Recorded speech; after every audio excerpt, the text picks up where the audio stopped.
So today I wanted to show you the new Minisforum UM790Pro that I picked up. This is a pretty powerful and efficient mini PC. Looking at the Minisforum site, there's a few options here. We have a bare bones, 32 gigs with 512 SSD, 32 gigs with a 1 terabyte SSD, and maxed out it's a 64 gig also with a 1 terabyte for almost $800. If we look at the specs, and I won't go through all these, but it has a Ryzen 9 7940HS processor, so that's 8 cores, 16 threads, up to 5.2 gigahertz. For graphics, it's a Radeon 780M, 2 DDR5 RAM slots up to 5600 megahertz and max 64 gigs, 2 PCIe 4.0 SSD slots, Wi-Fi 6E, Bluetooth 5.3, and then for ports, you do have USB 4, HDMI 2.1, 2.5 gig Ethernet, etc. So it's definitely a pretty powerful little machine for $600 to $700, depending on how you spec it out.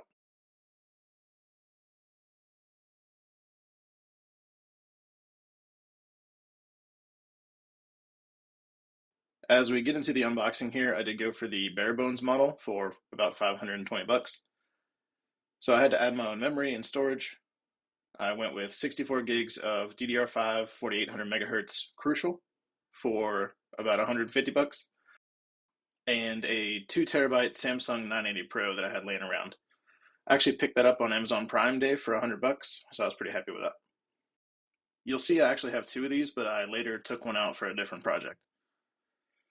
So all in, I spent about $770, coming in just under that maxed out spec, but I get an extra terabyte of storage. So if you don't mind bringing your own Windows license or using a different OS, you can save a few bucks. I bought this not knowing exactly how I wanted to use it, but I had a few ideas. So I've tried this out as a normal Windows 11 Pro machine.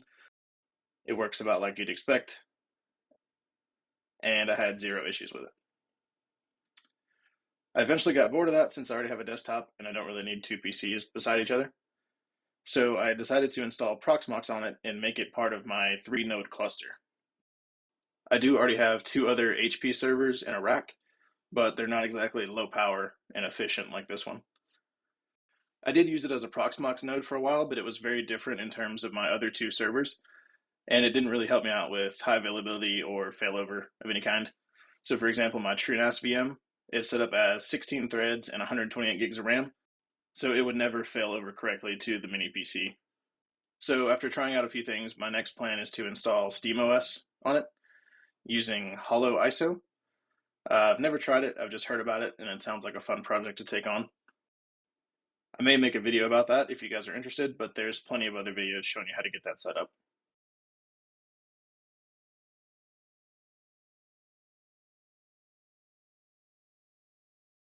I will show you really quick how to take it apart and how to install your RAM and SSDs, especially if you get the bare bones model or if you just want to upgrade. First, you just rip off these rubber feet. They come off easily and just stick back on when you're done. I've taken them off about 4 or 5 times now and they're still sticking, so that's good so far. Next, you'll take out 4 screws hiding under those rubber feet.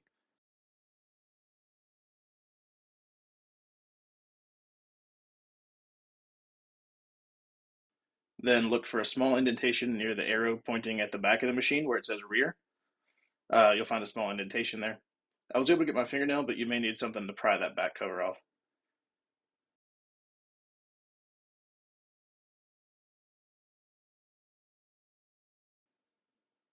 And be careful taking that off. There is a fan cable you need to disconnect before you move that cover too far away. You don't want to rip any wires loose.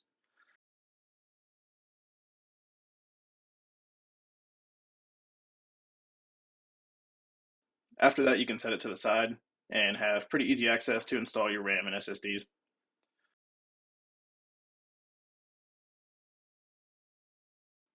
It's not shown here because I forgot, but there is a RAM heatsink and 2 SSD thermal pads.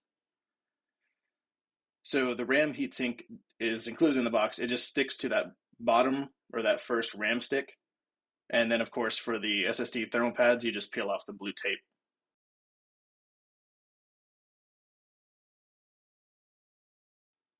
That's all for this one. Let me know if you guys want to see anything else with this mini PC or anything in general. Thanks for watching.